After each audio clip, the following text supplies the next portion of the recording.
arm out, just pushed it against me. Have you maintained any contacts with your colleagues out at S4? No, I never heard from anyone other than for a very brief time after I left. Dennis, who was my supervisor, did try and make contact with me at the meeting place was the Union Plaza Hotel, and I took a friend of mine, Gene Huff, down there, and another friend, a former colleague and scientist from Los Alamos, and we saw him, but I also did recognize some security personnel walking around there from S4, so whether or not it was a setup or what was going on or he was trying to talk to me, we never found out, and we left. It just was a real strange situation. I never heard from him since. As we enter the 21st century, how has your experience changed your beliefs? Well, if you want to word the question, how are my opinions changed? I would say considerably. Before I was at S4, I was more or less one of the guys that thought, you know, all these government conspiracy and UFO buffs and things like that were complete lunatics.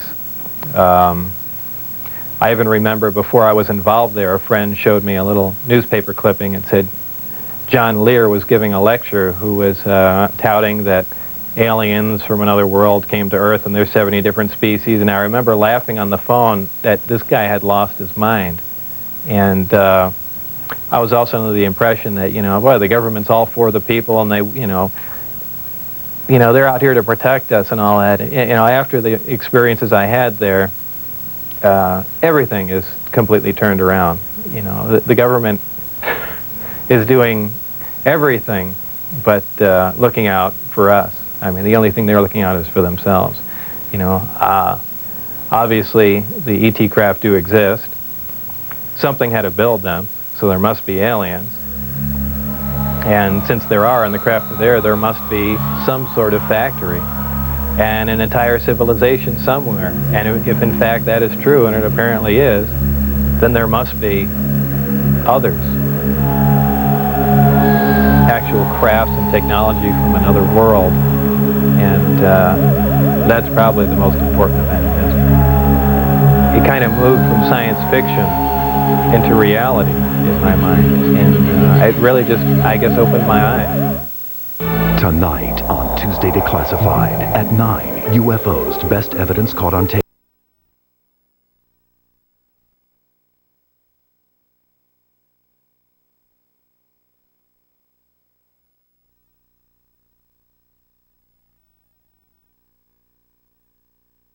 Your results matter. The big thing is whether or not we can duplicate them. If we can understand what a device is or how something operates or what its physical makeup is, that's great. But if we can't duplicate it, it's useless to us.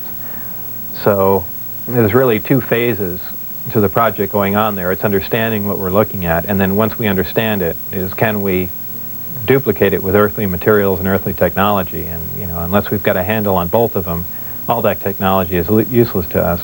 And if it turns out we can't do that, all we have is one single prized possession that we have to take care of, and that's it. After all that's been said and done, would you do this over again? What would you do differently? I would probably have played along for a longer time. I would like to have known a little bit more about the technology, and probably kept quiet if I could have, and possibly never have said anything. I almost wish I had done that. You know, it's it's really only caused headaches and problems. But I believe if I was given the opportunity again to go back in time and redo it, I think I pretty much would have just shut up and gone along with the program. I would have much preferred that instead of the Navy or whoever it was that hand-picked a few renegade scientists here and there, that they turn it over to some more qualified people. Obviously, I was not the most qualified person on propulsion or field propulsion or anything of that sort. I was just some guy. I mean, they could have picked, I could have named 10 or 12 other guys that were more qualified than me. But you know, if they turned it over to the scientific community and not just a couple guys here in the United States, I mean, you need a large group of people in a large lab to research what's going on there, not a little quiet installation. It's the security itself that prevents them from getting anywhere. I mean, they never do work hand in hand. You can't have a military mind.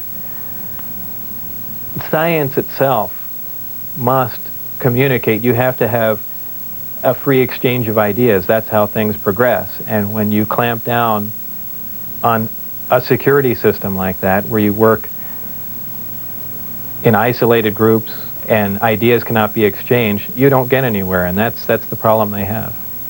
What does the future hold for Bob Lazar?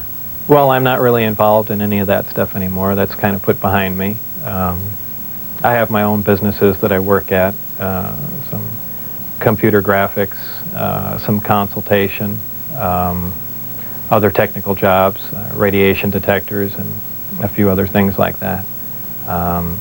So really I just go about my life, and that's, you know, something that happened that was fantastic, and it's over, but it's kind of hard to shake it loose, but eventually I will, and that'll be that. I think all the surveillance and everything stopped. I don't think anyone's bothering to monitor me. I've said everything that I know. It's been all over the place, so it's kind of a done deal. As far as whether or not there are any craft out there, I believe, you know, they were out and gone in probably the late '89, early '90, and the only thing people see now out there are, you know, either flares or planes coming into land, but